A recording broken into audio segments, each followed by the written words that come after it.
అర్హత లేకున్నా ప్రేమించావు, ఇది కేవలం నీ కృపయే. యోగ్యత లేకున్నా హెచ్చించావు, ఇది కేవలం నీ కృపయే.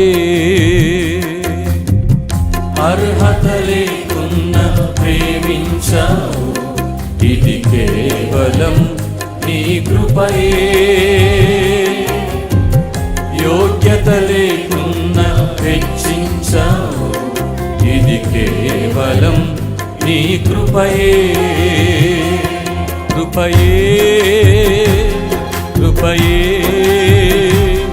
నేనేమై ఉన్నానో నీ కృపయే. కృపయే కృపయే నే బ్రతికి ఉన్నాను.